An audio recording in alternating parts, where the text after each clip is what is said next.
नमस्कार, शाम के 7 बजने को हैं। शंखनाद में आप सभी का स्वागत है। मैं हूं आपके साथ चित्रा त्रिपाठी।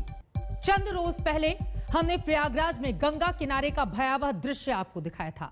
हमने दिखाया था कि कैसे गंगा की रेती पर मुर्दों का टीला बन गया है।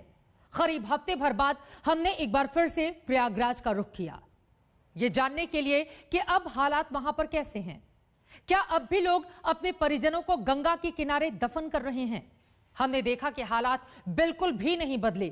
यह अलग बात है कि प्रशासन लोगों को दफन करने को परंपरा बता रहा है, मगर तस्वीरें आज भी जो सामने निकल कर आ रही हैं वो परेशान करने वाली हैं, विचलित करने वाली हैं। देखिए, हो गई है प्रयाग की हवाएं, मटमैली हो गई है गंगा की धाराएं, मटमैली हो गई है आदमी की आशाएं। प्रयाग की धरती पर मुर्दों का गांव बसा है। पहले लोगों को डर लगता था टिप्टी देखकर, डर लगता था रामनामी में बंधे आदमी का बांस देखकर, डर लगता था चटर पटर जलती चिताओं को देखकर, लेकिन अब आदत हो गई है, क्योंकि ये आदत छूट ही नहीं रही।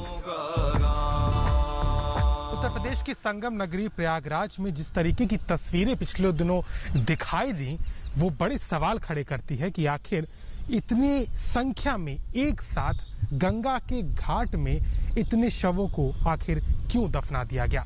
ये सवाल कई दिनों से लोगों के जहन में है, प्रशासन के भी सामने आया। हालांकि इसको लेकर के कई तरह की दलीलें दी गई, लेकिन चिंता और सवाल यही थी कि आखिर ऐसा क्या हुआ जो पिछले दिनों ज्यादा से ज्यादा संख्या में शव यहां गंगा के घाट के किनारे दफना दिए गए। माना जाता है कि प्रथा रही है जहां पर शवों को गंगा के घाट में रेत में दफना दिया जाता था, लेकिन एकाएक पिछले कुछ दिनों में खासतौर पर संक्रमण के दौर में जिस तरीके से हजारों की तादाद में मृत्यु हुई है, उसके अलावा अगर हम बात करें तो यहाँ जहाँ मौजूद है फाफामऊ के इस शमशान घाट पर, जहाँ पर आप देख सकते हैं कि अनगिनत यहाँ पर आपको ऐसी समाधियां मिल जाएंगी, ऐसे शव मिल जाएंगे जहां उनको यहाँ पर दफनाया गया। चंद रोज पहले भी हमने दिखाए थे संगम की रेती पर बिखरे हुए शव, हमने दिखाए थे एक बहुत बड़े भूभाग में दबे शव, हमने दिखाई थी जिंदा आदमी को मरे हुए आदमी के अंतिम संस्कार न कर पाने की बेबसी। सबने सोचा था कि कुछ बदलेगा, लेकिन कुछ बदला क्या? कहां बदला? गंगा के ऊपर छाया आकाश देख रहा है आते हुए प्रयाग के बच्चों को 4 कंधों पर, दफनाते हुए बालू के नीचे, और उभर आते हुए भी उसी बालू में चंद रोज बाद देख ही तो रहा है गंगा पर शून्य बना आकाश। और उसके साथ देख रहे हैं यहाँ के पंडे पुजारी, देख रहे हैं आसपास के लोग, देख रहे हैं कि कैसे बीमारी ने मरने वालों की संख्या में इजाफा कर दिया है। आगंतुक कभी 4 लाश, कभी 6 लाश, कभी 10 लाश ऐसे तो पर डे आया करती हैं। कोई एक दिन की बात नहीं है। ये जब से संक्रमण रोग चला है, इस दौरान तो और ही ज्यादा लोग आ रहे हैं। 10-15 लाश हो जाती थी, 25-50 भी हो जाती थी, 60-70 तक गई है।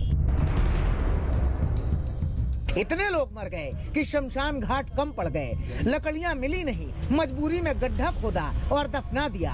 हो गया राम नाम सत्य, हो गया अंतिम संस्कार। जो अस्पताल से आती थी वो तो पक्का संक्रमित थे जो है, और जो छुटपुट में थे उनका कुछ कहा नहीं जा रहा था, कुछ नहीं बीमार थे, दवाइयाँ भी साथ में आती थी, हर ऐसे चल रहा था जो है।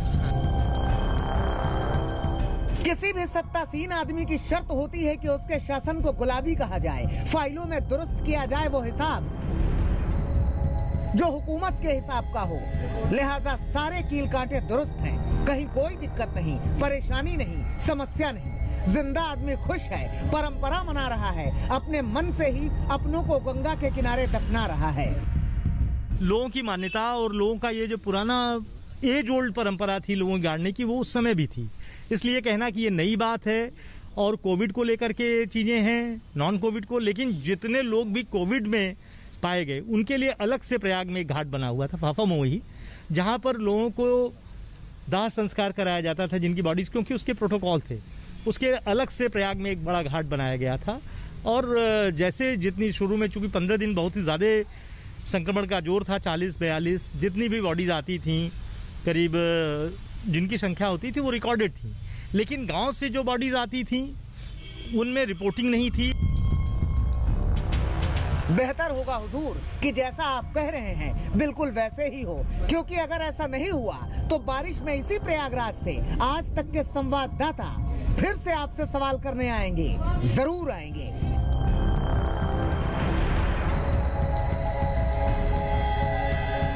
अभिषेक मिश्रा, प्रयागराज, आज तक।